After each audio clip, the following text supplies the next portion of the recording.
O nível de suporte do autismo não define a sobrecarga da mãe. Hoje eu vou compartilhar com vocês um pouquinho de como é a minha rotina e provavelmente alguma mãe atípica, né, vai se identificar um pouco com o meu dia a dia. O meu filho atualmente, por causa da medicação, ele tem conseguido dormir melhor. Então, quando ele deita, né, ele deita para dormir lá pelas 8, 9 horas, mais ou menos 9 horas no máximo, né, às 21 no máximo, ele vai dormir e ele acorda no outro dia por volta de 7h30, 8 horas. No meio da noite, ele continua tendo sonos agitados, né, mas ele não acorda. Agora ele simplesmente tem aquele sono agitado, que tu vai ali, dá uma batidinha na bunda ou faz algum barulhinho que ele já tá acostumado, dá um beijinho e ele volta a dormir. Então, o Josué dorme comigo, né? Eu sei que algumas mães já conseguiram fazer os seus filhos dormirem no quarto separado. Não é o meu caso, eu não faço questão de botar ele dormir no outro quarto, porque ele dormindo comigo é aquela coisa, eu vou dormir cansada e acordo exausta. Ele dormindo comigo. Então, se eu colocar ele no outro quarto, aí é que eu não durmo mesmo. Porque dormindo do meu lado, ele já tem sono agitado, se remexe pra cá, remexe pra lá. Essa noite foi uma noite que eu me acordei e quando eu vi ele já tava com a cabeça lá pros pés da cama, ele já tava quase caindo da cama. Então, assim, mesmo ele tendo 3 anos e meio, ele já tava, a cama é grande, eu fico bem na pontinha da cama, e mesmo assim ele já tava lá pros pés da cama, com a cabeça pros pés da cama. Então se deixasse mais um pouquinho nesses movimentos dele, ele poderia cair sim, bater de cabeça, e de cabeça direto no chão. Então eu não tenho segurança de deixar o Josué dormir sozinho. Ele ganhou uma cama, mas eu não tenho segurança de deixar ele dormir sozinho. Então isso é uma questão minha, pessoal minha. Quando ele acorda, ele já acorda mamando, né? O Josué mantém o leite materno, eu continuo amamentando ele, não tenho pressa de parar de amamentar, né? Eu falei que aguento, né? Eu vou até os 5 anos dele tranquilo, se tiver que ir. Então, eu vejo que ele também não faz a mínima questão de ficar sem a TT. Então, quando ele vai dormir, né? O Josué é uma criança que assimilou o peito ao sono. Então, quando ele vai dormir, ele pede a tetinha para poder dormir, se ele está comigo, né? Se ele não está comigo, ele até consegue dormir um pouquinho. Mas quando ele está comigo, ele pede a TT para poder dormir. E eu não me incomodo com isso. Para mim, é até perfeito no sentido de que quando ele tá muito agitado, quando ele tá estressado, e eu pego e pergunto, tu quer uma tetinha? E aí é onde ele se acalma, ele vem, e é o que realmente acalma ele, porque a medicação não deixa ele calmo, né? A medicação do meu filho só melhorou o sono dele, isso eu posso dizer, deu uma melhorada no sono dele, mas não deixa ele calmo. Não, eu não notei que tranquilizou ou que deixou ele mais concentrado, por exemplo. Não notei nada disso. Simplesmente notei que na parte do sono tá melhor. Mas aí nós acordamos, a gente vem tomar café, às vezes ele come só uma bolachinha, né? Uma bolachinha e um suco, agora tá muito quente. Eu não tô tomando café, às vezes ele aceita leite, às vezes ele não aceita. A gente tá mais um suco de sachê mesmo, aqueles que a gente compra do Tang. Eu nunca fui a favor, mas atualmente eu tenho usado porque eu não tenho muitas escolhas, eu não tenho condição financeira de bancar um suco de fruta. Quando eu consigo comprar fruta, eu faço suco de fruta, eu faço picolé, eu faço sorvete para ele, mas atualmente não temos. Então, a gente acorda, a gente toma um café. Agora eu tô fazendo ele praticar o Duolingo, já faz mais de uma semana mais ou menos que a gente começou a praticar o Duolingo. Então, ele faz essa prática, né, são 10, 15 minutinhos diariamente. A gente brinca durante uma parte da manhã, a gente tem uma socialização entre eu e ele. Então, chega um determinado horário, eu vou fazer a comida. E no horário da comida, é um horário que eu fico muito tensa, porque apesar de ele ter 3 anos e meio, ele fica embaixo de mim. Ele se agarra nas minhas pernas, ele quer colo, ele pede muito colo. O meu filho pede muito colo. E acho que isso é uma coisa muito dele. Mas ele pede colo só pra mim. Ele não fica pedindo colo pra avó, pro vô, pra tia. É só comigo que ele pede colo. Aí eu vou fazer o almoço, né, na base do estresse, porque ele chama muita atenção. Agora eu tenho tablet, então eu pego o tablet, deixo com ele e aí ele fica assistindo o desenho e é onde eu consigo ter um pouquinho de paz para conseguir fazer o almoço. Após isso, eu pego o Josué e levo ele para a escola. A gente almoça. Hoje foi um dia que ele comeu só arroz. Então, aí tem gente que diz assim, tem aquelas pessoas que olham e dizem, ah, nem parece que o teu filho é autista. Ele é tão tranquilinho, nem parece. As pessoas julgam por algo que elas veem 5, 10 minutos, mas não sabem como é o nosso dia a dia, né? Então hoje, por exemplo, foi um dia que ele comeu só arroz. Eu consegui trapacear ele e consegui fazer com que ele comesse uns pedacinhos de carne, mas ele só comeu arroz.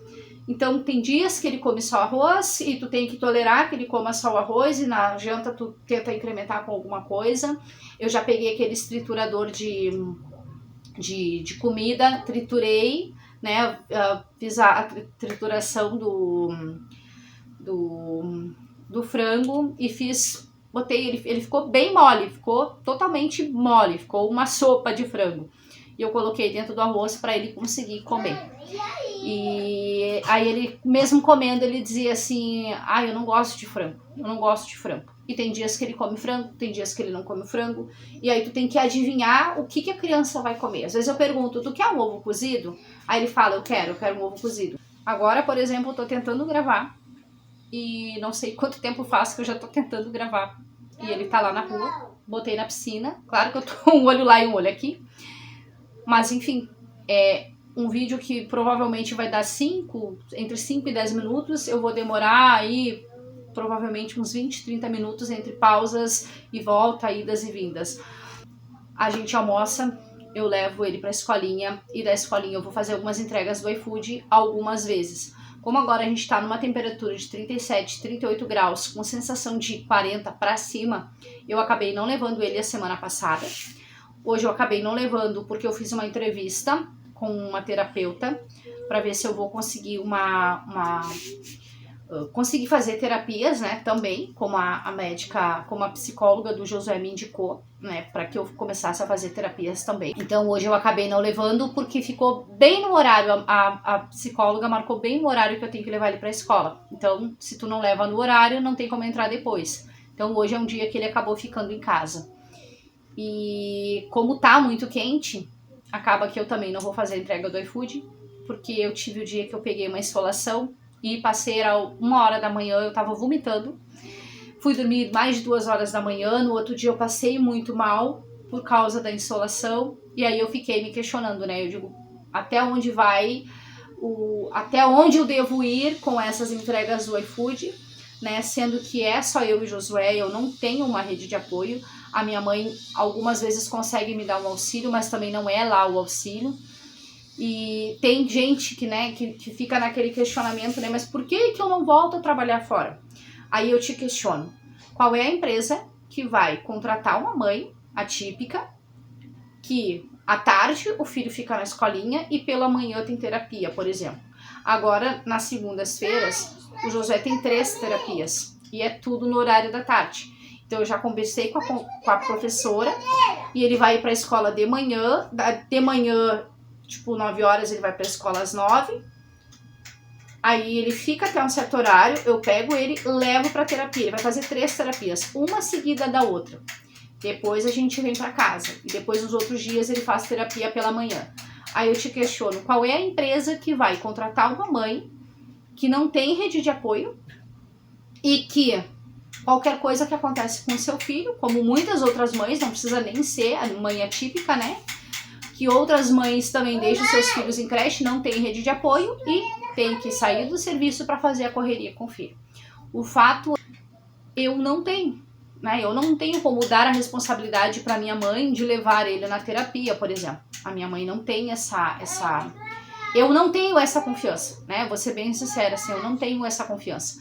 A minha mãe, quando a gente vai atravessar a rua, eu sempre pego ela pela mão, porque às vezes ela é desligada da rua, né? Então, se eu não confio, né? Eu pego a mão da minha mãe para atravessar a rua, como que eu vou deixar ela com meu filho que se atira na frente dos carros, né? Apesar de ele ter 3 anos e meio, ele simplesmente se atira. Eu tenho pavor de atravessar uma rua com o Josué, porque é tenso. Eu fico tensa porque ele enfia o pezinho, ele bota as mãos, ele bota a cara assim pra frente, ele tá sempre de frescura ali no meio fio pra gente fazer a travessa. Pós a escolinha, volta pra casa. Então, quando eu não vou fazer as entregas do iFood, é o momento que eu venho pra casa, que eu consigo varrer, que eu consigo limpar, que eu realmente consigo dar uma geral, que eu vou lá nos fundos, que eu tenho o pátio da frente e tenho o pátio dos fundos, que é onde ficam meus cachorros. Eu não deixo meus cachorros terem contato com o Josué, porque o meu cachorro, ele tem uma mistura, eu creio que ele tem uma mistura de pit, então eu não arrisco, porque ele é muito ciumento. E o Josué não sabe lidar, ele aperta, ele judia, e o meu cachorro, se der uma dentada nele, vai ser uma dentada fatal. Eu sei, eu conheço, né, a ferinha que eu tenho. Então, por isso eu acabo não deixando eles terem contato assim, dentro de casa. E é tenso, sabe? É muito tenso. Aí eu vou, faço a minha gravação dos vídeos, arrumo a casa, faço a gravação dos meus vídeos, faço aí vídeos, posto no canal, faço a capa. Às vezes não tem muito tempo de fazer a capa, eu faço uma coisinha muito assim, né? Hoje eu tenho muito o pensamento de que eu realmente necessito de que o canal me dê uma rentabilidade, porque as terapias do Josué é devido ao convênio que o pai dele fez. Só que cada terapia tem uma coparticipação. Então, na semana, eu gasto R$50 só de terapia. E aí eu te questiono, como que tu faz, como que tu tem uma vida, vamos dizer que uma vida razoável com um salário mínimo, sabe? Tu tem um salário mínimo para bancar todas as despesas da casa, para bancar a coparticipação, para bancar fralda, para bancar tudo, todas as outras coisas que a criança precisa. A última vez que eu comprei um tênis pra mim, o Josué era bebê, ele devia ter uns 2, 3 meses, porque a minha mãe passou um cartão dela pra eu comprar um tênis pra mim. Então isso quer dizer, o Josué já vai fazer, tem 3 anos e meio. Então, basicamente, faz 3 anos que eu não sei o que é comprar um tênis. Um tênis, sabe? E aí tem gente que acha que a gente passa o dia todo fazendo nada, que a casa da gente se limpa sozinha, e que toda parte da nossa criança, por exemplo, o Josué em si, ele não é de ter muitas crises, né? Por quê? Porque eu paro pra brincar com ele. Porque eu acho que aquele período que eu não brincava, que eu tava mais neurótica com a limpeza, ele tinha mais crises, ele tinha mais essa coisa de se jogar no chão, ele ficava ali, tipo, quando ele fica de bruço, tipo de bruço com o bumbum pra cima, ele ficava ali naquela posição, se joga no chão, se joga no sofá. Agora, como eu tenho brincado mais com ele tem tido menos crises. Só que aí o que acontece? Tu dá mais atenção pra criança, não tem atenção pra ti, não tem atenção pra casa, algumas coisas ficam por isso mesmo e ninguém enxerga, né? Ninguém consegue ter uma visão, obviamente, porque não convive com a gente, mas ninguém consegue perceber que a gente tem uma sobrecarga muito grande. E como eu falei no início do vídeo, não significa que é o nível 1, 2 ou 3 de suporte. O fato é, por exemplo, o meu filho, ele tem o autismo, ele tem o TDAH e tem mais o TOD. E eu fico pensando assim, que talvez o autismo nem seja o maior dos problemas. Eu às vezes penso que o TDAH e o TOD é o que fica pior, é o que faz com que seja mais pesado. Porque tu faz alguma coisa com ele e ele faz totalmente o oposto do que tu pede. Tu diz vai pra direita, ele vai pra esquerda. Tu diz vai e ele vem. Tudo que tu faz, ele faz o contrário do que tu pede. E se torna muito cansativo. Ó, tive mais uma interrupção porque o guri tá dando chilique lá. Coloquei ele lá e tá dando chilique mais uma vez. Então, assim, às vezes tu quer fazer uma leitura de um livro, tu se senta, tu quer fazer a leitura de um livro, tu não consegue ler um livro, e é algo que eu gosto muito, e eu sinto muita falta, porque eu não posso ler um livro, a não ser que ele esteja dormindo. Só que daí eu acabo aproveitando que ele tá dormindo para gravar um vídeo, por exemplo. Né? Hoje eu não esperei ele dormir, porque provavelmente ele não vai dormir hoje à tarde, né? Porque tá muito calor e ele tá na piscina. Então, se eu for esperar ele dormir para gravar, pode ser que eu atrase muito mais coisas. E eu não posso ler um livro. Se às vezes quando eu me sento para fazer a refeição, que eu sempre oro antes de fazer a refeição, às vezes até a minha oração fica por nada, porque eu tento orar e ele não deixa. Ele não se senta mais na cadeira, raramente ele se senta na cadeira para ele comer, ele senta no meu colo, às vezes eu tenho que dar na boca dele, às vezes eu tenho que colocar um desenho, enquanto ele tá olhando o desenho, eu tô dando o alimento para ele. Então são várias coisinhas que acontecem no nosso dia a dia, que obviamente quem tá fora não vê, não sabe como que é, e somente acham que a gente tá estressada por nada, que a gente não tem paciência, que a gente é intolerante e que isso é normal da criança. E não é algo que, porque é normal da criança, porque é uma fase da criança, que não é uma fase, né? O autismo, ele realmente necessita de que a gente tenha algumas atividades, né? O autista, ele realmente precisa de uma rotina, apesar de que o Josué não se dá tão bem com a rotina, mas ele necessita que quando tu sai da rotina, ele mesmo já vê que tá diferente, tu muda o móvel de lugar, ele já diz, tu mudou o móvel de lugar, ele presta muito atenção e ele se incomoda se tu mudar o móvel de lugar. Então, são várias coisinhas no nosso dia a dia que ninguém percebe lá fora, mas que a gente, né, se sobrecarrega e é tudo pra nós. Às vezes tem gente que diz assim, como teu filho é educadinho, porque ele diz obrigado, ele diz de nada, ele fala com licença, sabe? Por quê? Porque sempre dentro de casa, às vezes eu peço alguma coisa, ele faz, eu digo obrigada. E quando ele tá na minha frente, eu digo com licença, sabe? Então, todas essas coisas, essas gentilezas, a gente trabalha aqui dentro de casa, então ele acabou que ele desenvolveu isso com uma certa facilidade. E as pessoas na rua provavelmente olham e pensam, né? Olha só, nem parece que é autista, nem parece, não dá pra dizer. A gente só sabe que ele é autista porque ele usa o cordãozinho. E o Josué, por exemplo, quando ele ganhou o diagnóstico no suporte 3. E a psicóloga dele olhou, ela disse assim, nem a psicóloga e nem a fono, elas não consideram que ele tenha o nível de suporte 3. E eu até concordo com essa visão, né? Por quê? Porque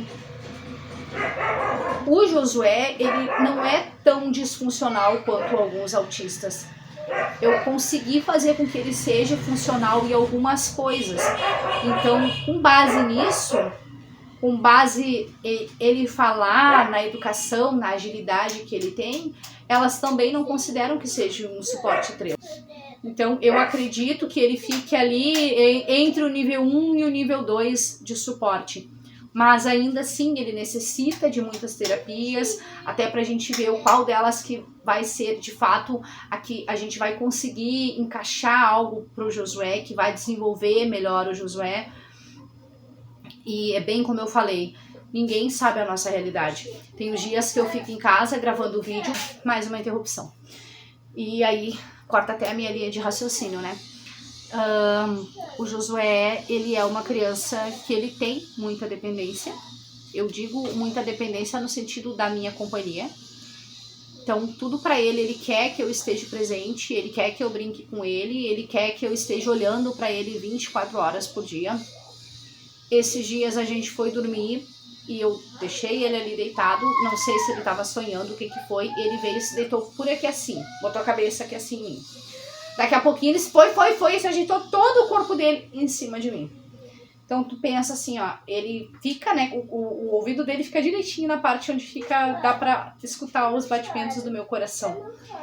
E o que eu falei? Da criança que pede muito colo, pede atenção. Eu tava tentando gravar e ele lá na piscina e algo divertido e mesmo assim ele não fica se tu não estiver perto. Se tu não estiver brincando, se tu não estiver simplesmente só parada olhando pra ele. Ele tem essa necessidade de tu estar junto com ele. Ah, Gabi, mas isso é porque tu deixa. Só mora eu e ele, sabe? E eu sei que essa é a realidade de muitas mães, né? Tem muitas mães, e eu não digo só mãe de um só, eu sei que tem muita mulher que é mãe solteira, mora só ela e as crianças, e é pau pra toda obra, né? É a mãe pra tudo, é a mãe pra lavar, é a mãe pra cozinhar, é a mãe pra limpar, é a mãe pra fazer tudo. Então, também te amo. Então, é a gente pra tudo e não tem como a criança não ser apegada na mãe, sendo que a mãe brinca, a mãe briga, obviamente. Eu brigo, eu xingo, eu já botei de castigo muitas vezes. Depois de fazer algumas leituras, eu cheguei à conclusão de que realmente o castigo, eu já tinha percebido que o castigo não funcionava. E depois de algumas leituras, eu realmente vi que não, eu tinha que achar outra maneira de fazer a correção do meu filho, porque realmente o castigo não funciona. Não sei se pode funcionar com alguma outra criança, mas com o meu filho não dá certo de jeito nenhum. E existe muito isso, sabe? Tu quer fazer as coisas, tá, filho, tá. E aí tu quer fazer as tuas coisas, tu não pode fazer as coisas, tu acaba tendo que ficar no colo por uns minutos, às vezes por mais tempo, e tu tem que largar tudo.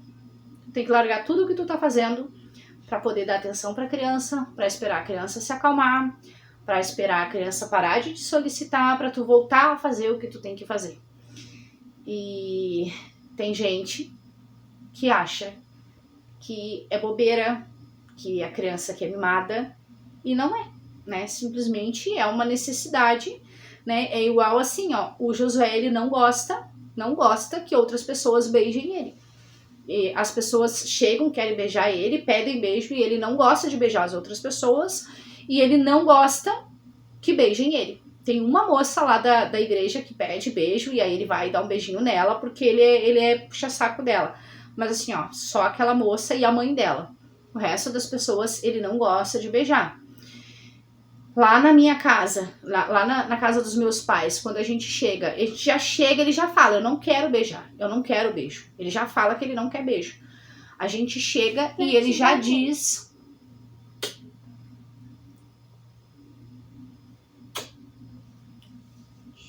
Te amo também. E aí a gente chega lá e ele já diz que ele não quer beijo. E aí a minha mãe já sabe, ela entende, ela espera. O meu pai já vai pra cima, já quer cheirar, já quer beijar. Ah, tu não quer me dar beijo, mas eu vou te dar beijo. E o meu pai, ele é o tipo que faz do contra, né? Eu digo assim, poxa, a criança tá dizendo que não quer beijo agora, espera o tempo dele. Porque quando a gente vai embora, ou durante o período que a gente tá ali, do nada ele sai e vai lá e beija.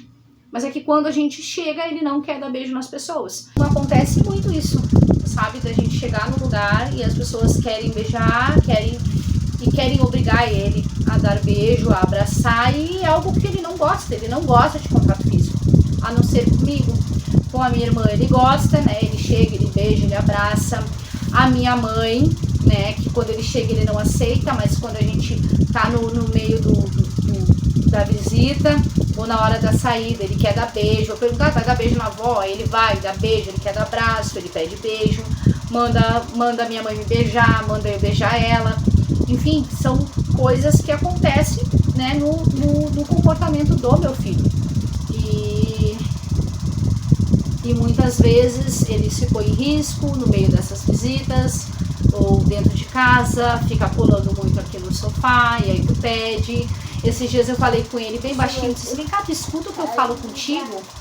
E aí ele disse, escuta, por que tu espera eu falar alto contigo então? Porque já foi cogitado o fato de fazer uma audiometria nele, pra ver se a audição dele era boa. Porque eu falo, e ele nem bola pra mim. Né? E esses dias ele tava sentado aqui, eu falei pra ele, disse, vem cá, tu escuta? Eu falei bem baixinho assim, tu escuta o que eu falo contigo? E aí ele pegou e disse assim, escuta. Eu digo, por que eu tenho que falar? Por que tu espera eu falar alto? Por que tu espera eu gritar pra tu me dar atenção? E aí ele não me respondeu, obviamente, mas eu questionei ele, né? Porque realmente parece que a criança não está desfrutando, parece que tem algum problema, algum bloqueio ali. E na verdade não, ele simplesmente não dá atenção ao que eu tô falando com ele. E aí depois que eu busco ele da escolinha, né? Às vezes eu tô terminando de fazer meus vídeos aqui, vou lá, busco ele na escolinha, volto pra casa, a gente tem um pouquinho mais de horas juntos um com o outro e logo ele já pega no sono. Ou tem vezes que eu trago ele pra casa, a gente toma um banho e depois a gente vai pro culto e muitas vezes ele acaba dormindo no culto. Então eu já trago ele pra casa dormindo, né? Porque ele chega umas 8, 8h30, ele já tá dormindo. Mais uma interrupção. E assim a gente vai. Tem vezes, né? Eu sei que tem vezes que provavelmente você vai olhar um vídeo e vai dizer assim, mas ela tem um tom de voz calmo até. E na verdade não, eu acabo sendo muito taque, porque não tem como, sabe? Não tem, porque o guri realmente ele é o tempo inteiro chamando a tua atenção, o tempo inteiro solicitando a tua atenção, o tempo inteiro. Agora, por exemplo, já tava brincando na bicicleta, quase derrubou tudo por aqui e aí quase derruba meu telefone. Então assim, são várias coisas assim, coisinhas que são feitas que não é por falta de tu dar limite, sabe? Não é a questão de que tu deixa a criança fazer o que bem entende. Também te amo. Não é, eu deixo ele fazer. Não, muito pelo contrário, eu não deixo ele fazer um monte de coisas. Um dos motivos que o conselho tutelar bateu aqui em casa foi por causa disso, por eu não deixar ele fazer o que bem entende. Muito antes até de saber que ele era autista. Então, a sobrecarga que a gente passa, né, principalmente agora, né, que ele começou de fato com as terapias e vai dar mais correria ainda, né, porque a gente, né, tem que se deslocar até lá o local, tá quente pra caramba, então é uma correria e até lá, depois voltar pra casa, sair um pouco da nossa rotina até ele se acostumar com essa nova rotina. Agora eu fiz a entrevista, então provavelmente eu vou fazer uma terapia na semana também. Então eu acredito que até o fato de ter com quem conversar, né, e explanar como é que é o meu dia e falar como é o meu dia, expressar as minhas emoções de fato para alguém que tá ali realmente para escutar como é que é, como eu me sinto, eu acho que isso vai facilitar bastante. Eu hoje, na entrevista, eu já quase chorei quando a mulher falou algumas coisas, eu pensei, ai meu Deus, eu acho que eu vou conseguir sentir um certo alívio, porque realmente é triste, porque tu vê que as pessoas te julgam com o olhar. Esses dias o Josué a gente estava em casa, um pouco antes de sair, e ele tava enlouquecido no sentido, o tempo inteiro chamando a atenção, e eu pensei, filho, para, filho, vem aqui, filho isso, filho aquilo, sabe? E eu acabo gritando sim, não vou dizer que não. E aí chegou uma hora que eu já tava pronta pra sair, filho, tá? Eu tava pronta pra sair e ele mesmo assim na função. Aí quando eu abri o portão, assim, as vizinhas me cuidando, pensando assim, tipo, pô, essa mulher tá, meu Deus, essa mulher não tem paciência com ele, mas ninguém sabe o que a gente vive aqui dentro, ninguém sabe o quando ele me enlouquece, né, porque realmente ele solicita muita atenção, ele fala o tempo todo, ele faz muito ecolalia, que é aquilo, tá, ó, aí ele começa assim, ó, olha que legal, mãe, olha que legal, mãe, olha que legal, aí ele fala a mesma frase umas 10 vezes, e aí tu diz assim, cara, eu já te escutei, sabe, tu fala pra ele, tu responde, às vezes tu pergunta, ele responde, daí ele continua te dando a mesma resposta, ou ele faz tu fazer a mesma pergunta várias vezes, com fome, sendo que tem 30 minutos que a gente almoçou e ele comeu só arroz, aí agora ele tá com fome, sabe? Então são essas coisinhas que ninguém que tá lá fora percebe, ninguém sabe como que é. E aí simplesmente a gente é a louca, a surtada, eu brinco, né? Às vezes eu digo aqui em casa que eu sou a louca surtada. Por quê? Porque o guri realmente não tem assim um momento que te dá um sossego, sabe? Pra ler um livro tu tem que esperar a criança dormir, só que quando ele tá dormindo eu aproveito para trabalhar. Né, a faculdade, a pós-graduação que eu quero fazer, eu acabei não me inscrevendo porque eu não tenho como me dedicar para minha pós-graduação. O curso que eu comprei sobre o autismo, eu não consigo parar para assistir porque ele não deixa, porque ele solicita muita atenção.